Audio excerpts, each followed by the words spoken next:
Hello bull trackers दोस्तों, Friday के दिन हमने देखा कि FIIs की 21,000 करोड़ की बड़ी सेल की फिगर आई और इसके बारे में हमने डिटेल वीडियो बनाकर आपको दिखाया कि कैसे ये सेलिंग सिर्फ MSCI रीबैलेंसिंग की वजह से नहीं थी, इसमें जेन्युइन फंड मैनेजर्स की, ग्लोबल फंड मैनेजर्स की सेलिंग की गई थी और इसीलिए इतनी बड़ी फिगर आई थी।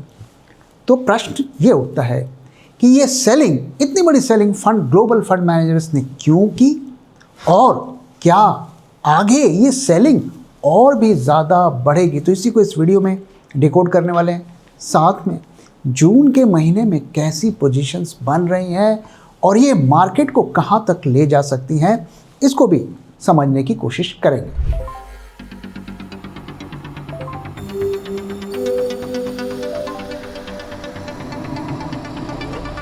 जब मार्केट की हो बात, बेटर आस्क बुल ट्रैक। सो दोस्तों, अगर आपने हमारे संडे के वीडियो को देखा होगा तो उसमें हमने आपको दिखाया कि कैसे ये MSCI रीबैलेंसिंग का मामला नहीं है, जेन्युइन FII सेलिंग हुई थी, खास करके जो ग्लोबल फंड मैनेजर्स ने बड़ी स्केल पर सेलिंग की थी। तो ये सेलिंग क्यों की गई थी? तो एक तो इसके हमारे इंटरनल रीजंस है। हम जानते हैं कि हमारा रुपया लगातार कमज़ोर हो रहा है, फ्यूल का जो रिज़र्व है उस पर भी संकट है, कितने दिन का रिज़र्व है इसको लेकर भी प्रॉब्लम है, ग्रोथ स्टोरीज नहीं है। तो ये सब तो प्रॉब्लम है, लेकिन इसमें एक और बड़ी लेयर ऐड हो गई है और वो है जो USA में मेगा IPOs आने वाले हैं।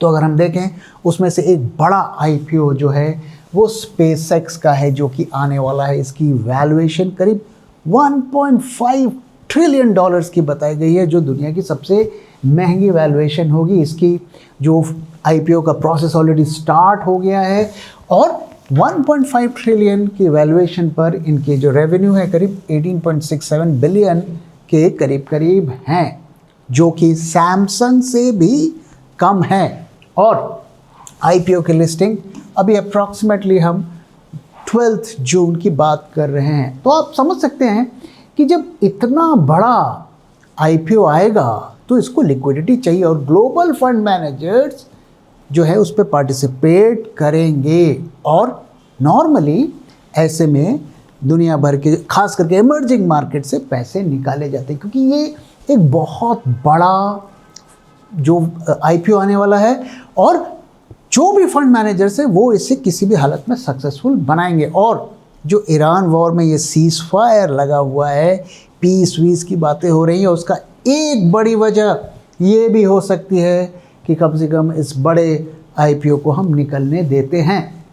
इसके साथ ही अगर आप देखिए OpenAI ये भी पाइपलाइन में है और एंथ्रोपिक की भी हरकतें चल रही हैं। इसी साल एंथ्रोपिक का IPO आने वाला था, लेकिन अब उसमें थोड़ा डिले हमें देखने को मिल रहा है। तो अगर आप देखिए कि $100 बिलियन से ज़्यादा का पैसा मार्केट से उठाया जाएगा, कंबाइंड वैल्यूएशन करीब 3 to 3.8% ट्रिलियन का है और ये 5.6% ऑफ एंटायर S&P 500 है। तो ऐसे में इंडिया को ये कैसे हिट करता है, इसको समझते हैं। The liquidity drain mechanism, how it hits India. So सबसे पहले institutions pre park cash in US weeks before IPO डेट। तो इसका IPO का डेट ऑलरेडी सामने आ चुका है, ज़्यादा दिन नहीं बचे हैं, तो इससे पहले ही पैसा ले जाना पड़ेगा, वो आखिरी दिन तक इंतज़ार नहीं कर सकते। सो ऐसे में EMs including India face redemptions 2 to 4 weeks before listing. दोस्तों, इसी से रिलेटेड एक डेटा आपके साथ शेयर करता हूँ कि कोरिया, जहाँ पर सेमीकंडक्टर का बहुत बड़ा बूम है, वहाँ से भी FIIs की सेलिंग हो रही है, वहाँ से भी पैसा निकाला जा रहा है। तो ये सिर्फ इंडिया की बात नहीं है, लेकिन इंडिया की प्रॉब्लम क्या है कि हमारी इंटरनल प्रॉब्लम्स भी उतनी ज़्यादा हैं। तो ये फिनोमेना होते हुए हमें दिख रहा है। सो EM आउटफ्लोज, ये जो इमर्जिंग मार्केट से पैसा निकलेगा ये कहाँ जाएगा? तो SpaceX IPO में cause outflow from emerging markets and Asia Pacific in preparation for subscriptions, ऐसा मार्केट एनालिस्ट जेंग का कहना है। अब एक और चीज़ जो हुई है वो ये है कि MSCI इंडेक्स वेट शिफ्ट। सो हमने देखा कि MSCI ग्लोबल इंडेक्स में इंडिया का वेट 0.1% ड्रॉप हुआ है और अब यूएस का wait in MSCI ACWI rises from 61.75 to 62.78 as mega IPO join. India's weight shrinks mechanically, तो पैसिव सेलिंग हुई है। सो हमने देखा जो वहाँ पर वेट घटा तो यूएसए का वेट बढ़ा है और जैसा कि हम जानते हैं कि ये लार्जेस्ट इन हिस्ट्री IPO है। Goldman forecast 160 billion in US IPOs इन 2026, तो 2026 में और भी IPOs आएंगे और वो दुनिया भर से लिक्विडिटी को सक करेगा, इमर्जिंग मार्केट से भी सक करेगा, खास करके इंडिया से सक करेगा क्योंकि अब अपॉर्चुनिटी की कमी है। So combined SpaceX plus OpenAI plus Anthropic largest private to public event ever. So America great फिर से बनने के रास्ते पर है और उसको ग्रेट बनाने के लिए इमर्जिंग मार्केट्स और ख़ास करके इंडिया कंट्रीब्यूट करेगा। क्यों? क्योंकि यहाँ पर ऑलरेडी FIIs की बहुत सारी पोजीशंस हैं और जब भी पैसे की ज़रूरत होती है तो यहाँ पर आसानी से सेल ऑफ होता है। सेल ऑफ क्यों होता है?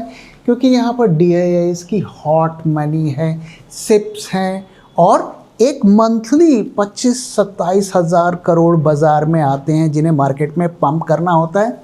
तो ये उन FIIs के लिए, उन फंड मैनेजर्स के लिए ATM मशीन है। रिटेल इन्वेस्टर्स आज कई स्टॉक्स में फंसे हुए हैं जैसे कि सोला विनयार्ड्स, रेलटेल, ओला इलेक्ट्रिक। अब इन स्टॉक्स में रिटेल क्यों फंसते हैं? क्योंकि वो social media tips, FOMO and TV analyst पर रिलाई करते हैं। देखिए, स्टॉक का गिरना बड़ी बात नहीं है, पर आपके स्टॉक्स गिरने के बाद अगर रिकवर नहीं होते हैं तो ये बड़ी प्रॉब्लम है। 2008 में if you see, Bajaj finance ने 1.5 लाख % का रिटर्न दिया, टाइटन ने 9000% का रिटर्न दिया और वहीं पर DLF ने 10 साल लगा लिए ब्रेक इवन के लिए और यूनिटेक जैसे स्टॉक जो आज तक रिकवर नहीं कर पाए। तो आखिर ऐसा क्यों होता है? इसकी दो बड़ी वजह है, क्वालिटी एंड वैल्यूएशन, यानी वो bad quality and high valuations पर स्टॉक खरीद लेते हैं। और अगर आपको किसी भी स्टॉक का क्वालिटी को चेक करना है तो आपको उसकी बैलेंस शीट को चेक करना पड़ेगा, विच कुड टेक आवर्स, और वैल्यूएशंस के लिए आपको हेवी मैथमेटिकल मॉडल्स को यूज करना पड़ेगा। और इसीलिए हम आपके लिए लेकर आए हैं BT स्टॉक एक्सरे, जहां आप सेकंड्स में किसी भी स्टॉक का quality and fair valuation check कर सकते हैं। So wait no more, act now and अपने पोर्टफोलियो की क्वालिटी स्कोर को बढ़ाइए और उसे वेल्थ क्रिएटर बनाइए, ना कि wealth destroyer. BT stock x ray, upgrade your portfolio now because hope is not a strategy.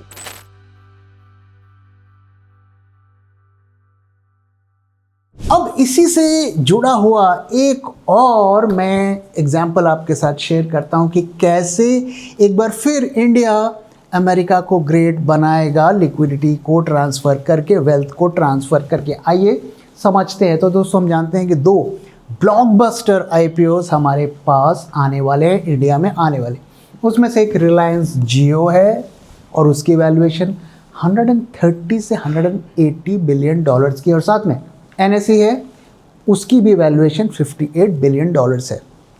In companies में फॉरेन के जो फंड मैनेजर्स हैं जैसे कि Meta, Google, KKR, Abu Dhabi, Saudi sovereign funds और ये जो पेंशन प्लान्स हैं, ये सब ने इन्वेस्ट किया था। रिलायंस में खास करके हम जानते हैं कोविड के टाइम पर इन्वेस्ट किया था। सो अब वैल्यूएशन इन्फ्लेट हो गई है, वो प्रॉफिट पर बैठे हैं और अब इन IPOs का इस्तेमाल किया जाएगा उनको कैश आउट करने के लिए। वो पैसे इनकैश करेंगे और अपने देश ले जाएंगे। दोस्तों, ध्यान रहे कि अभी तक जो खबर आ रही है कि ये दोनों IPOs ऑफर फॉर सेल हैं, यानी कि कंपनी के पास वो पैसे नहीं जाएंगे, जो एग्जिट करेंगे उनके पास जाएंगे। और अगर आप देखें तो इसका जो करीब कितना पैसा मार्केट से उठाया जाएगा इन आईपीओज में करीब 75 से 85 बिलियन डॉलर्स, और ये सारा पैसा इंडिया से बाहर चला जाएगा। तो 10% जो हमारे फॉरेक्स रिजर्व है, हमारे पास फॉरेक्स रिजर्व कितना है, 700 बिलियन डॉलर्स का फॉरेक्स रिजर्व है, और 10% इसका इन आईपीओ से बाहर निकल जाएगा। और इन आईपीओ को सक्सेसफुल कौन करेगा? सो इंडियाज रिटेल इन्वेस्टर्स, जो सबको पैसे बांटते हैं, उनके पास इतने पैसे हैं कि वो सबको बांटते हैं। So India's retail investors think they are buying into India's future. In reality they are bankrolling foreign owners departure, domestic savings, provident funds, pension flows, all absorbing foreign equity selling। तो आप देख सकते हैं कि ये IPOs अगर ये market से पैसा रेज करके कंपनी में जाए और वहाँ पर ग्रोथ हो, डिविडेंड्स आए, तो एक सेंस बनता है। लेकिन अभी तक जो खबरें आ रही हैं कि ये दोनों ऑफर फॉर सेल है। सो आप देख रहे हैं कि पाइपलाइन हमारी बनी हुई है और इन कंपनीज़ को एग्ज़िट करना है, इंडिया से पैसे निकालने हैं, सबकी हॉट मनी है, तो वो उसको सब्सक्राइब करेंगे और वो पैसा निकलता जाएगा, वो करेंसी को भी वीक करेगा और हमारे मार्केट्स को भी सपने तो बहुत दिखाएगा लेकिन अंत में पेन देगा, और वही अभी बाज़ारों में होता हुआ हमें दिख रहा है। सो दोस्तों, मैंने आपको दिखाया कि क्यों ये एफआईआई की सेलिंग आने वाले दिनों में और बढ़ेगी। बीच बीच में आपको बाइंग की फिगर्स दिखेंगी और मैं चार्ट में आपको दिखाऊंगा कि क्यों वो बाइंग की फिगर्स आती हैं और कैसे उसमें हम फंसते हैं। लेकिन अभी हम इस बारे में बात करते हैं कि जून के महीने में कैसी पोजीशंस बन रही है, क्या यहाँ पर रिकवरी की कोई होप है और कहाँ तक मार्केट जो है जून के महीने में मूव कर सकता है, इसको समझने की कोशिश करते हैं। तो इस वक्त हम किस सिचुएशन में हैं कि निफ्टी 23,400 के आसपास अभी अटका हुआ है। एफआईज की पोजीशन अगर हम देखें सो 26% उनकी लॉन्ग की पोजीशन है, 74% उनकी शॉर्ट पोजीशंस बनी हुई हैं। हेविली वो मार्केट में शॉर्ट हैं, फ्यूचर्स में भी शॉर्ट हैं और नेट पोजीशंस अगर हम देखें तो उसमें भी शॉर्ट हैं। और उनके अगर हम एफआईआईज के इंडेक्स शॉर्ट की पोजीशन देखें तो 2 लाख से ज़्यादा की हो गई है। पीक पोजीशन करीब 22 मई के आसपास करीब 2.5 लाख की थी, उससे हम कम है लेकिन ये भी साइजेबल पोजीशन है। तो एक्सपायरी के बाद से वापस से बढ़ने लगी है। और अभी अगर हम सिचुएशन देखें उनकी क्या है, सो अगर हम एफआई की इंडेक्स शॉर्ट की पोजीशन देखें तो उसमें पिछले फ्राइडे से इस फ्राइडे तक, जो अगर हम फ्राइडे टू फ्राइडे कंपेयर करें सो थोड़ा सा हम ऊपर हैं। जैसा कि मैंने कहा कि एक्सपायरी से पहले फ्यूचर्स की पोजीशंस कट होती हैं और उसके बाद धीरे धीरे बढ़ने लगते हैं, तो पिछले 3 दिनों से बढ़ रही हैं। सो इसमें हमें बहुत ज़्यादा कुछ पॉजिटिव रीड नहीं करना चाहिए, लेकिन हम वर्स्ट के सिचुएशन से ऊपर हैं, ये मैं आपके साथ शेयर कर सकता हूँ फ्राइडे तक। आज क्या हुआ अभी नहीं पता क्योंकि डेटा अभी नहीं आया। एफआईआईज की अगर हम पुट कॉल रेशियो देखें, उनके ऑप्शंस की पुट कॉल रेशियो देखें तो वहाँ पर पुट कॉल रेशियो ड्रॉप हुआ है, so it's a bearish sign. और उनकी टोटल अगर हम शॉर्ट पोजीशंस की कंपैरिजन करें तो उसमें इतने शॉर्ट्स एक हफ्ते में ऐड हुए हैं, तो ह्यूज शॉर्ट्स ऐड हुए हैं। अगर हम टोटल पोजीशंस की बात करें, कैश में भी आप देखिए किस तरीके से ज़बरदस्त कैश की सेलिंग में राइज हुआ है, तो ये भी एक बड़ा बेयरिश फैक्टर है। निफ्टी का put call ratio Friday to Friday अगर हम वीक ऑन वीक कंपेयर करें तो उसमें भी ज़बरदस्त ड्रॉप देखने को मिला है। हाँ, बैंक निफ्टी के पीसीआर में मार्जिनल राइज देखने को मिला है week on. By the way, ये डेटा आप bulltrack.in पे जाके भी देख सकते हैं और अभी हमारा नया, बिल्कुल नया ऑल न्यू बुलट्रैक ऐप भी का भी वर्जन आया है और वहाँ पर भी आप इस डेटा को ट्रैक कर सकते हैं। ऐप जो है बहुत ही कम मेमोरी लेता है, उसे आप डाउनलोड करके अपने ऐप में रख सकते हैं, अपने फ़ोन में रख सकते हैं। सिर्फ 17 MB की स्टोरेज यूज़ करता है और आपको ये किसी तरीके की डिस्टर्बेंस क्रिएट नहीं करेगा। रात के टाइम 11 बजे मार्केट डेटा अपडेट होता है और वहाँ पर आप खोल के पूरा डेटा ट्रैक कर सकते हैं। जो हमारे पोर्टफोलियो सब्सक्राइबर्स हैं ग्लोबल और डोमेस्टिक, वो भी अपने पोर्टफोलियो को वहाँ पे जाके ट्रैक कर सकते हैं। एक्सरे और BT प्राइम भी वहाँ पर अवेलेबल है। तो ज़रूर हमारे ऐप को डाउनलोड करिए और इससे रिलेटेड कोई क्वेश्चन है तो ज़रूर हमारे साथ शेयर करिए। अब आइए थोड़ी और पोजीशंस हम FIIs और निफ्टी की ट्रैक करते हैं। तो यहाँ पर अगर कैश की पोजीशन आप देखिए तो ये वीकली मैं आपको ट्रेंड दिखा रहा हूँ। तो वीक ऑन वीक हमें क्या देखने को मिल रहा है, तो पिछले हफ्ते अगर हम पिछले हफ्ते से पिछले हफ्ते जाएं 22 में जो वीक एंड हुआ था, तो वहाँ पर एक होप थी कि कुछ ईरान के डील में कुछ ब्रेक थ्रू निकल जाएगा।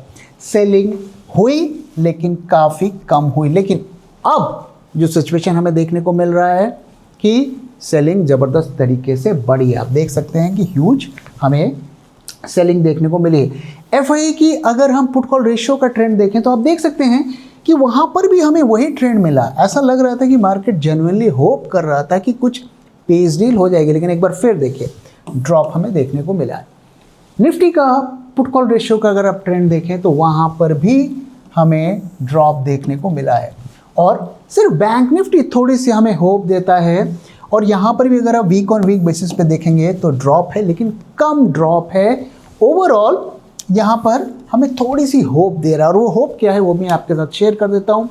जून 5 को RBI की पॉलिसी आने वाली है, और एक उसमें से हल्का बुलिश ट्रिगर ये हो सकता है कि रेट कट्स जो हैं, रेट कट्स तो होंगे नहीं ये हमें पता है, कम से कम रेट होल्ड कर दे, रेट को ना बढ़ाए, तो वो भी मार्जिनल बुलिश ट्रिगर हो सकता है। मुझे लगता है मार्केट कुछ ऐसा ही एक्सपेक्ट कर रहा है, और इसी वजह से बैंक निफ्टी में थोड़ी सी हमें रिलेटिवली ज़्यादा स्ट्रेंथ देखने को मिल रही है निफ्टी के कंपैरिजन। सो अगर हम देखें कि जून में हमें क्या पोजीशंस बनती हुई दिख रही हैं, तो ऐसा लग रहा है कि मई के एंड तक थोड़ी थोड़ी एक होप जाग रही थी कि कुछ ईरान के फ्रंट में हो जाएगा, कुछ हमारे यहाँ पर पॉलिसी डिसीजंस आ जाएंगी, कुछ STT और जो कैपिटल गेन टैक्सेस है उसके फ्रंट पर कुछ हो जाएगा। उसके अंदेशे पर थोड़ा सा सेंटिमेंट्स में इम्प्रूवमेंट होता हुआ दिखा था, और जो बेरिश पोजीशंस बन रही थी उसमें भी डिप आता हुआ दिखा था। लेकिन अब ऐसा लग रहा है वो कम्प्लीटली रिवर्स होता जा रहा है। किसी भी डेटा पॉइंट्स में हम जाके देख रहे हैं तो वहाँ पर सेंटिमेंट्स में रिवर्सल हमें देखने को मिल रहा है। तो जून में सिचुएशन अच्छी नहीं दिख रही है। एक ही होप है हमारे पास, वो है RBI की पॉलिसी। अगर वहाँ पर कुछ वो पॉजिटिव कह देते हैं, कुछ पॉजिटिव एक्शन ले सकते हैं, तो एक हमें मार्केट में जंप देखने को मिल सकता है। तो हमें थोड़ा जून 5 तक इंतज़ार करना चाहिए। अब आइए आज के डेटा की तरफ चलते हैं। यहाँ हमें क्या क्लूज देखने को मिल रहे हैं। तो आज एक बार फिर हमें मार्केट में गिरावट देखने को मिली, और हम अब 23,400 से नीचे आ गए, 23,382। और पिछले अगर आप 4 दिनों में देखें तो मार्केट्स लगातार गिर रहे हैं। करीब करीब 600 पॉइंट हम लूज़ कर चुके हैं। आप देखिए कितना होप जग गया था, एक गैप अप ओपनिंग हुई, पीस डील हो रहा है और ये हो रहा है वो हो रहा है, और सडनली वो सारी होप्स एक साथ कोलैप्स हो गई। और वोलेटिलिटी की पिक्चर में देखें सो यहाँ पर कॉल की जो IV है वो तो ठीक ठाक है, ज़्यादा पैनिक नहीं दिख रहा है, लेकिन पुट्स में एक बार देखिए फिर राइज होता हुआ दिख रहा है, क्योंकि अब वापस से लोग हेजिंग करना शुरू कर दिए हैं। विक्स में भी अगर हम सिचुएशन देखें तो मार्जिनल राइज देखने को मिला है। मुझे लगता है ईरान फ्रंट पर अभी भी मार्केट काफ़ी ज़्यादा होपफुल है, लेकिन मुझे लगता है कि अभी तक अगर कुछ कॉन्क्रीट नहीं निकला है तो बहुत मुश्किल है, और डोनाल्ड ट्रंप भी टाइम बाय कर रहे हैं कि किसी तरीके से ये SpaceX का IPO निकल जाए, फिर हमें जो करना है वो हम करेंगे। आप इस बारे में क्या सोचते हैं, ज़रूर अपना फीडबैक शेयर करिए। पुट कॉल रेशियो में भी एक हमें डिप देखने को मिला, और जैसा कि मैं लगातार आपके साथ शेयर करता हूँ कि निफ्टी में 0.65 के आसपास अगर देखें तो वो पुट कॉल रेशियो का बॉटम बनता है। उसके बाद पुट कॉल रेशियो जंप मारता है, और यूजुअली मार्केट भी एक शॉर्ट टर्म में बाउंस देता है। तो इसकी पॉसिबिलिटी बन रही है एक टेक्निकल बाउंस की। अगर हम फ्यूचर्स में देखें तो आज फिर अच्छी पोजीशंस ऐड हुई, करीब 17,362 जैसा कि आप देख सकते हैं, लेकिन प्रीमियम बहुत ही ज़्यादा डाउन है। अभी भी हमारी एक्सपायरी काफ़ी दूर है, पूरा महीना हमारे पास बाकी है। और अब देखिए जहाँ पर ये प्रीमियम 200 के आसपास होना चाहिए वो सिर्फ 77 है, तो ये सही सिचुएशन हमें नहीं बता रहा। और आज टर्नओवर भी ठीक था, तो एवरेज से ज़्यादा टर्नओवर पे आज सेलिंग हुई है, तो ऐसा लगता है कि बड़े लेवल पर एग्जिट्स हुए हैं FIS की, हमें बड़ी फिगर आज देखने को मिल सकती है। और एडवांस डिक्लाइन रेशियो भी काफ़ी ज़्यादा पुअर था। और अब देखिए फ्राइडे के दिन कितनी शॉर्ट पोजीशंस बनी। तो ये सब जो कहानियाँ थी कि MSCI रीबैलेंसिंग है और ये वो है, आप देख सकते हैं कि उनके फ्यूचर्स में भी ज़बरदस्त शॉर्ट पोजीशंस ऐड हुई हैं। तो आज का डेटा क्या बता रहा है? आज का डेटा हमें बता रहा है कि मीडियम टर्म में अगर हम देखें तो बेरिशनेस बढ़ी है, शॉर्ट टर्म में टेक्निकल बाउंस की एक पॉसिबिलिटी है, क्योंकि पुट कॉल रेशियो में काफ़ी ज़्यादा डिप हमें देखने को मिला है। If a cat wants to be a lion, it needs to lose its appetite for rats. What do you want to be? Bulltrack Global Portfolio. Think big, think global.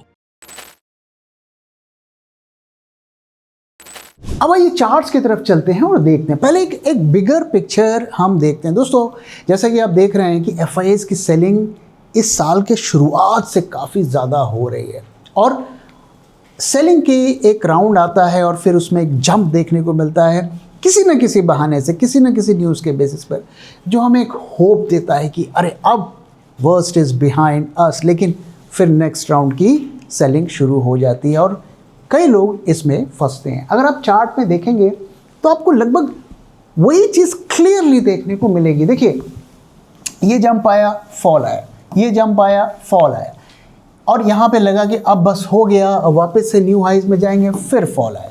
फिर इस रैली में तो लगा कि चलो भाई हो गया, जो होना था 10% गिर गया, अब मार्केट वापस न्यू हाई, फिर फॉल आया। अब देखिए ये लगातार मार्केट्स हमें धोखा दे रहा है। और ये क्या हो रहा है? ये सिर्फ सेल ऑन राइज हो रहा है। बड़े बड़े फंड मैनेजर्स, बड़े बड़े इन्वेस्टर्स इंडिया को डंप कर रहे हैं, और ये मैं डेटा के बेसिस पर बता रहा हूँ, वो डेटा आपको दिखा रहा हूँ। तो ये सिलसिला आगे भी चलेगा, बीच बीच में ज़रूर बाइंग आएगी, क्योंकि शॉर्ट कवरिंग होगी, टेक्निकल बाउंस होगा, और जब तक राइज नहीं होगा तब तक बड़े स्केल पर सेलिंग भी नहीं होगा। उसका एक सबसे रीसेंट एग्जांपल आप देखिए, किस तरीके से यहाँ पर एक गैप अप होता है और साथ में पॉजिटिव खबरें आती हैं ईरान के फ्रंट पर, और फिर देखिए कैसे लोगों को फंसाया जाता है। तो इसलिए किसी भी राइज को, जब भी मार्केट में राइज देखने को मिले, वो खबर के बेसिस पर नहीं होनी चाहिए, वो फंडामेंटल्स के बेसिस पर होना चाहिए। हमें पूछना चाहिए कि ऐसा क्या हो गया हमारी कंपनीज़ में, हमारी कंपनी के रिजल्ट्स में, हमारी इकॉनमी में, जिसकी वजह से ये राइज देखने को मिला। न्यूज़ के बेसिस पर अगर मार्केट ऊपर जाता है तो रिटेल वाला खरीदता है, इंस्टीट्यूशनल सेल करता है। और दोस्तों FIS की पोजीशंस को ट्रैक करते रहिए, वो क्या कर रहे हैं डेली बेसिस पर, और आपको पता चलेगा कि सेंटिमेंट्स जब इम्प्रूव होगा तब भी आपको पता चलेगा, और जब और भी ज़्यादा नेगेटिव होगा तो भी आपको पता चलेगा। तो हमारे साइट पर, हमारे ऐप पर डेटा को ट्रैक करते रहिए। सो अभी मार्केट नियर टर्म में हम कहाँ देख रहे हैं? देखिए दोस्तों, हमारा जो लेवल हमने आपके साथ शेयर किया था 450, उससे नीचे हम ब्रीच करके आ चुके हैं। अब 23,500, जब तक मार्केट इससे ऊपर नहीं जाता है हमें नीचे के साइड का ही देखना है। फिलहाल के लिए हमारे पास दो ट्रिगर्स हैं। पहला, ईरान के फ्रंट पर कुछ होता है, मुझे उम्मीद कम है, और खबरें ज़्यादा फैलाई जाएंगी, एक बार फिर हमें फंसाने की कोशिश होगी, इस तरह की चीज़ें आ सकती हैं, तो वहाँ पर एक पॉजिटिव ट्रिगर आ सकता है। दूसरा, आरबीआई की पॉलिसी में भी मुझे बहुत ज़्यादा कुछ उम्मीद नहीं है। मुझे लगता है कि ना तो रेट्स बढ़ाए जाएंगे ना घटाए जाएंगे। बस हमें एक चीज़ का ध्यान में रखना है कि वो कहते क्या हैं। अगर वो कुछ पॉजिटिव कहते हैं तो फिर मार्केट में एक हमें जंप देखने को मिल सकता है, और अगर वो कुछ नेगेटिव बोल देते हैं तो फिर हमें उसमें बड़ा फॉल भी देखने को मिल सकता है। लेकिन दोस्तों, हमें भटकना नहीं है, खबर के बेसिस पर नहीं खरीदना है, हमें सिर्फ फंडामेंटल्स और वैल्यूएशंस के बेसिस पर खरीदना है और प्रॉपर लेवल्स को फॉलो करना है अगर आप ट्रेडर हो। दोस्तों, इसी के साथ इस वीडियो को मैं खत्म कर रहा हूँ। वीडियो कैसा लगा जरूर बताइएगा, अपना फीडबैक भी शेयर करना मत भूलिएगा। Thank you very much for watching and thank you for your time.